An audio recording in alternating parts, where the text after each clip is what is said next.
নমস্কার বন্ধুরা, জয়াট আনন্দ শিল্পে আপনাদের স্বাগত। সবাইকে শারদ শুভেচ্ছা জানিয়ে শুরু করছি বাতকুল্লা দুর্গাপূজা পরিক্রমার আরও একটি পর্ব। বাতকুল্লার দুর্গাপুজো কিন্তু আগের চাইতে অনেক আধুনিক হয়ে গিয়েছে। আজকের এই পর্বে আমরা তারই নিদর্শন দেখব। হ্যাঁ বন্ধুরা, এখন আমরা যে সুন্দর সুদৃশ্য আলোকসজ্জা দেখতে দেখতে এগিয়ে চলেছি। এটি কোথাকার আলোকসজ্জা জানেন তো? এটি কিন্তু হ্যাঁ, ঠিক ধরেছেন, বাতকুল্লা ইয়ংস্টার ক্লাবের আলোকসজ্জা। তারা কিন্তু এবছর 50তম বর্ষে পদার্পণ করলো। আর বাতকুল্লা দুর্গাপুজোর বৈশিষ্ট্য কি জানেন তো? যেই ক্লাবে যে বছর 50 বছর বা এরকম বিশেষ বিশেষ বছরে পদার্পণ করবে, তারা কিন্তু একটা বিশেষ উপস্থাপনা আনবে। আর এবছর এই ইয়ংস্টার ক্লাবেরও কিন্তু তার অন্যথা হয়নি বন্ধুরা। তো বন্ধুরা, আমরা তো ধীরে ধীরে আলোকসজ্জা দিয়ে এগোচ্ছি।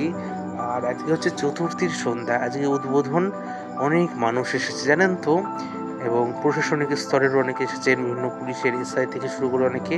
এবং দেখতে পাচ্ছেন সুন্দর একটি সাংস্কৃতিক অনুষ্ঠানও কিন্তু হয়েছে, যার অডিওটা তো আপনাদের সঙ্গে শেয়ার করতে পারলাম না। সুন্দর মায়ের বন্দনা করা হলো, এবং এইগুলো ভালো লাগে, মানে পুজোর সঙ্গে যে সাংস্কৃতিক অনুষ্ঠানের এক মেলবন্ধন, এই সংস্কৃতির মধ্য দিয়ে মানুষের জীবন জীবিকা এবং একটা চিরায়ত শৈল্পিক চর্চা, মানুষের বৌদ্ধিক বিকাশ।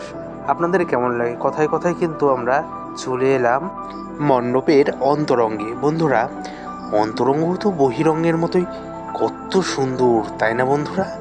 আপনাদের কেমন লাগছে মন থেকে বলুন তো। এবং এই পুজোটিকে আপনারা বাতকুল্লার সেরা 10টি পুজোর মধ্যে কি মার্কস দিতে চান বা কত মার্কস দিতে চান? এবং দেখতে পাচ্ছেন সুন্দর একটি ঝাড়বাতি দেখতে দেখতে কিন্তু আমরা এগিয়ে চলেছি, এবং ঝাড়বাতিটার নকশাটাও অসাধারণ। আর এটি কিন্তু একটি আভিজাত্যের প্রতীক। এবং এই যে মণ্ডপের মূল মণ্ডপে যখন প্রবেশ করলাম না, ভিতরে একটা সুদৃশ্য সুবিশাল ঝাড়বাতি।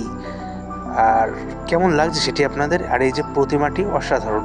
আসলে বাতকুল্লার দুর্গাপুজো কিন্তু অনেক প্রাচীন, এবং প্রাচীন রীতিনীতি ঐতিহ্য মেনেই কিন্তু দীর্ঘদিন ধরে পুজো হয়েছে সনাতনী প্রথায়। আর বর্তমানে কিন্তু তা অনেক আধুনিক এইরকম থিমের পুজোর দিকে কিন্তু বাতকুল্লাবাসীরা ঝুঁকছে। অর্থাৎ বাতকুল্লার সেই গ্রামীণ সংস্কৃতি কিন্তু আস্তে আস্তে আধুনিক হচ্ছে, নগরমুখী হচ্ছে। বন্ধুরা, আমরা এবার ঠাকুর থেকে বেরিয়ে এলাম এবং আরও একবার দেখছি বাইরের পরিবেশ। যেহেতু উদ্বোধন, অনেক মানুষ এসছে উদ্বোধনের অনুষ্ঠান দেখবে বলে, অনেকে কিন্তু পার্টিসিপেট করেছে। ছোট্ট ছোট্ট বালিকারা, তারা খুব আগ্রহ নিয়ে তাদের এই পারফর্মগুলো করে। তো এই যে ইয়ংস্টার ক্লাব, এটা তো সুরভিস্থানের একটি পূজা মণ্ডপ, আপনারা জানেনই।